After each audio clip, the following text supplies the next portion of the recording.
traileuses, trailers, runneuses, runners dans ce nouvel épisode du 5 km à l'Ultra Trail. Podcast qui partage des conseils pour que vous puissiez courir et atteindre vos objectifs personnels dans la course à pied. Allez, c'est parti pour cette petite capsule du dimanche. J'espère que vous avez la forme, que tout se passe bien. On va démarrer de suite sur mes résultats d'analyse de sang que j'ai fait hier. Ouais, déjà hier, je les ai déjà reçus. Donc, ce qu'il en est, alors déjà, c'est bien de faire une analyse de sang tous les ans. C'est pas mal de savoir un petit peu si on est en pénurie de vitamines, de quelque chose. Et alors, il s'avère qu'il me manque un petit peu de vitamine D. Bon, c'est normal, il n'y a pas de soleil, on est en hiver. Rien de bien dramatique, je suis encore dans les normes. Et ensuite, un petit peu de B12. Je suis encore dans les normes, mais je suis plutôt bas. B12, bon, c'était un petit peu attendu, et notamment aussi le fer.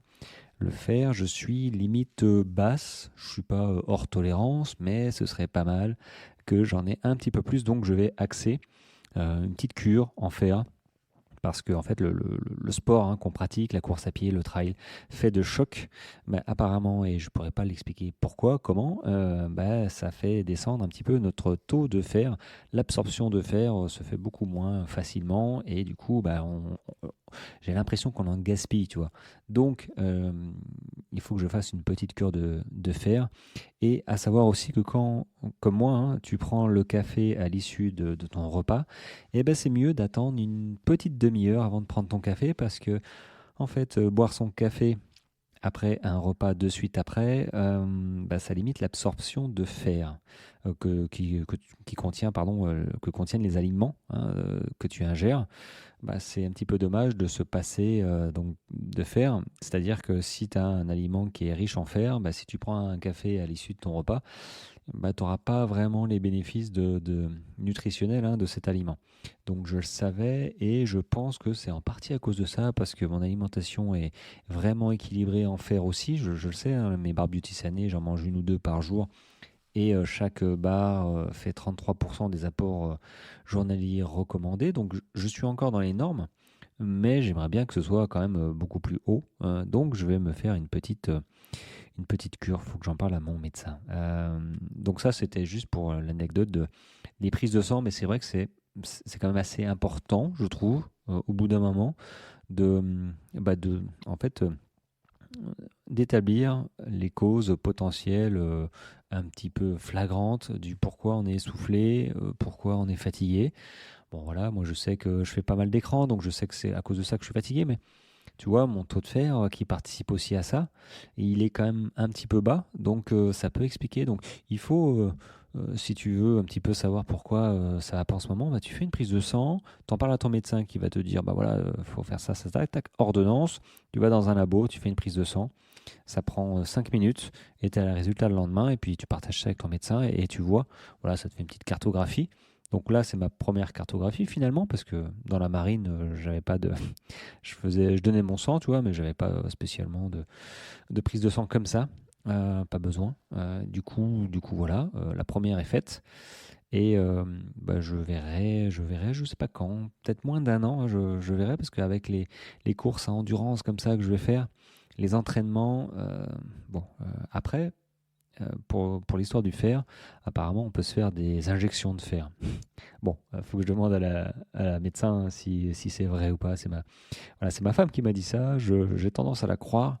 Maintenant, est-ce que ça se fait couramment ou pas? Parce que je ne suis pas en déficit. Je suis juste sur la valeur basse. À voir. Mais je vais simplement lui poser la question. Mais le fer, c'est hyper important et on en pense, on n'en parle pas trop, mais voilà, c'est hyper important. Et malheureusement, quand on boit un café après un repas, ça limite son absorption. Bon, ça c'était le point, point médical. Maintenant, le point entraînement que m'a soulevé Teddy, un de mes coachés, que je remercie d'ailleurs qu'il ait partagé ça avec moi. Moi je communique tous les jours avec la plupart de mes coachés. Et là, en fait, il a fait une réflexion qui m'a interpellé, donc je lui ai répondu, je lui ai fait des vocaux, et du coup je partage ça avec toi, avec vous. Voilà, il faut courir en endurance fondamentale la plupart du temps, voilà, à hauteur de 80%, grosso modo. Et après, les 20%, c'est des séances intensives. Donc, grosso modo, tu sors 4 fois dans la semaine, tu as 3 séances cool et une séance où tu arraches les cailloux et le bitume. Voilà.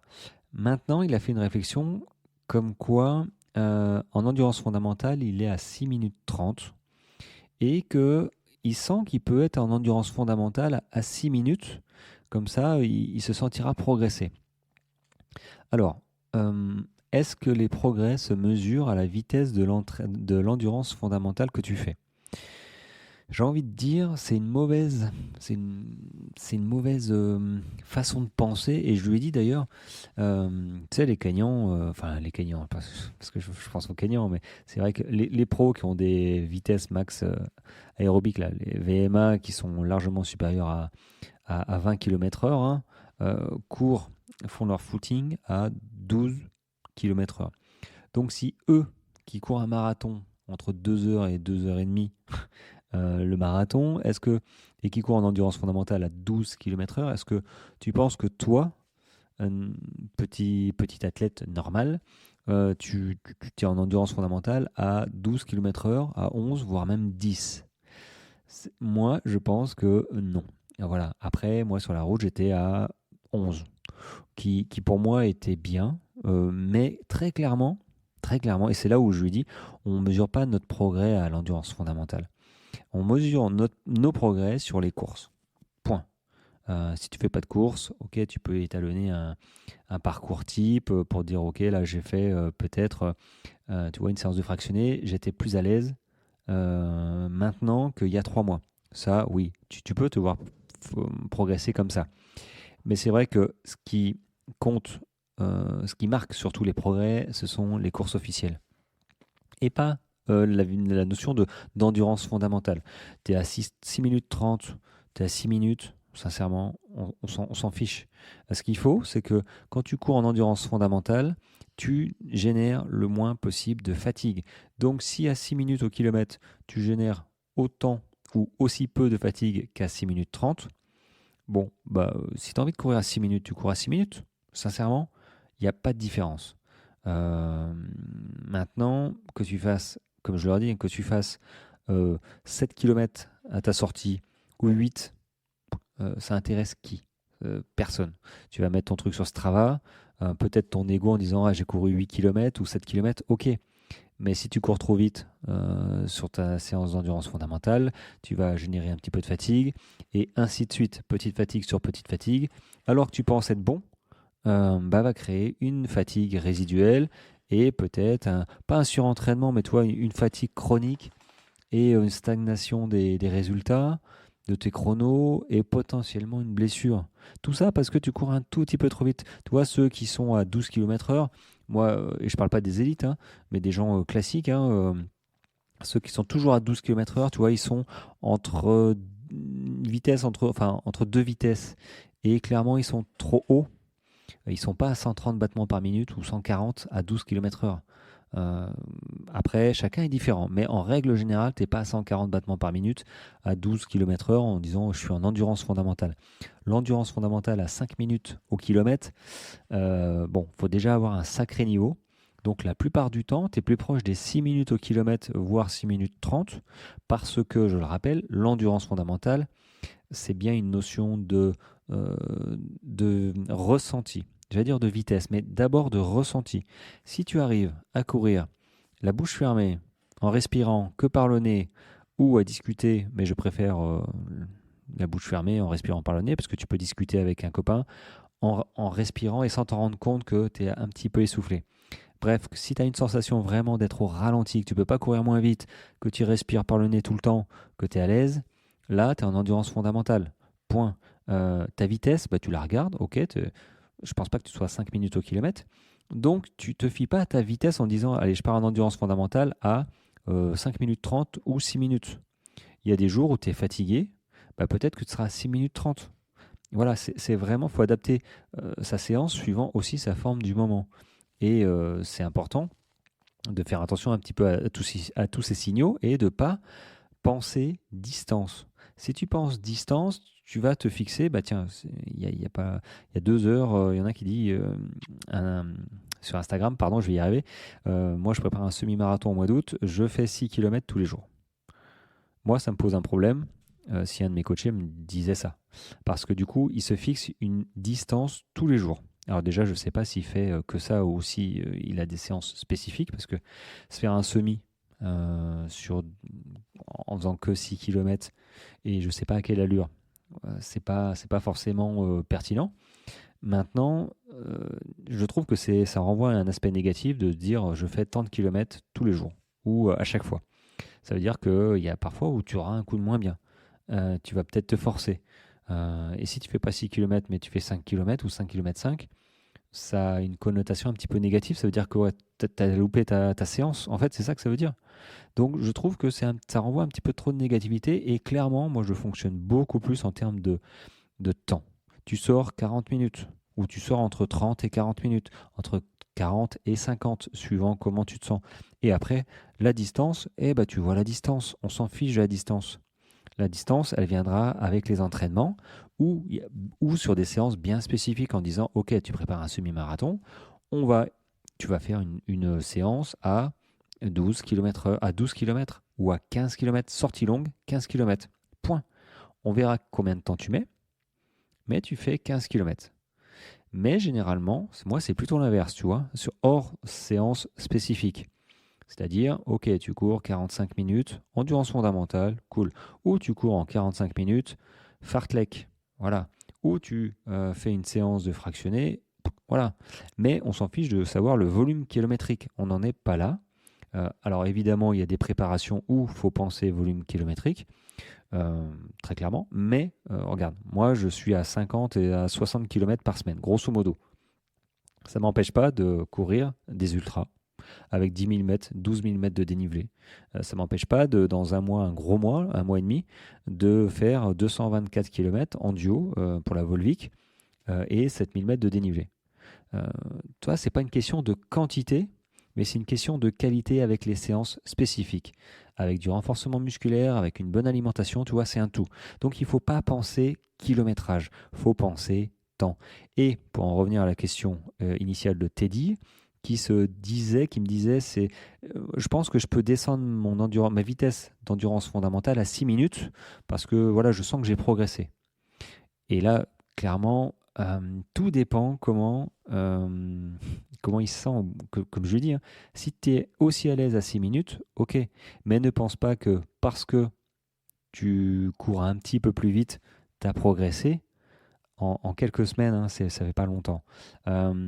C'est un petit peu se fourvoyer et, et en fait, ce sont des fausses indications, je trouve, que de se fier à l'endurance fondamentale, à sa vitesse, parce que ça dépend vraiment en fait de la forme du moment, quoi. S'il était en forme, s'il a mangé un petit peu avant, d'ailleurs je vais pas poser la question, mais voilà, s'il a un petit peu de sucre dans le sang, qui se sent voilà, qui se sent bien, qui fait beau, il est moins fatigué que d'habitude, tu vois, bah, là tu te dis tiens, donc ça peut être vraiment trompeur de se dire ok, ma nouvelle endurance fondamentale est à 6 minutes.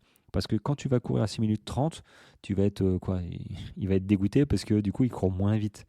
Alors que l'endurance fondamentale, à partir du moment où tu cours, j'ai envie de dire, tu es en endurance fondamentale. Mais si tu cours un petit peu trop vite, tu ne l'es plus. Tu vois, la frontière est relativement mince, mais il faut vraiment comprendre ce système de. Il suffit de courir pour être en endurance fondamentale et c'est cool. Ça va générer très peu de fatigue, voilà. Et quand tu voudras te fatiguer, tu seras en forme pour faire ta séance intensive, hein, séance de côte, séance de fractionné. Ah, ils souffrent avec moi pour ces séances, hein, mais ils sont en forme pour les faire. Et ils sont bien contents après de recourir cool parce qu'ils voient les progrès, ils voient le volume sans se blesser et en prenant du plaisir. Donc, allez, pour rebondir, si toi aussi tu cherches une méthode ou tu cherches un coach qui pourrait t'aider dans un des objectifs, hein, qui peut être la remise en forme ou un objectif quel qu'il soit, en semi, marathon ou trail, hein.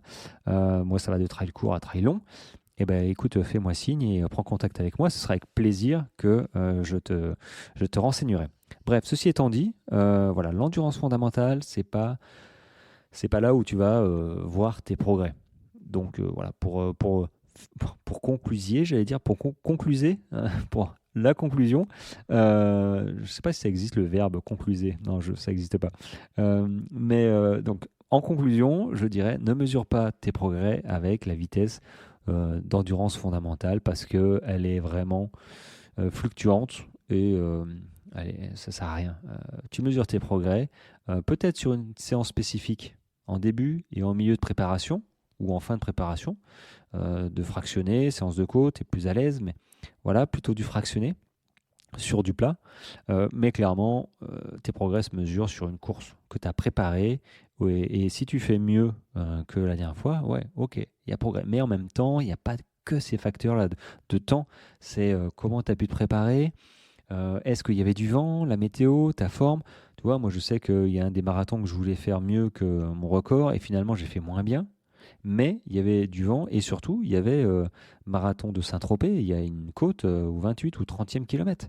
Donc forcément, je savais que ça allait être dur. Et ça a été dur effectivement, mais j'étais pas déçu. Euh, Parce que je savais que le profil était merdique et que j'avais le vent dans la tête. Ça, tu peux pas l'anticiper. Enfin, le vent, tu peux pas l'anticiper. Donc, pas de souci. Donc, c'est vrai que, en règle générale, moi, je considère que voilà, une course avec des conditions normales, avec un état normal, on va dire, de préparation, bah, si tu fais mieux, c'est que tu t'es mieux entraîné et que tu as progressé. Voilà. Euh, que dire de plus? Bah rien. Voilà, j'espère que cet épisode t'a peut-être un petit peu fait évoluer ta façon de penser sur comment évaluer ses progrès, surtout pas par l'endurance fondamentale. Voilà. Maintenant, tu fais ce que tu veux, hein.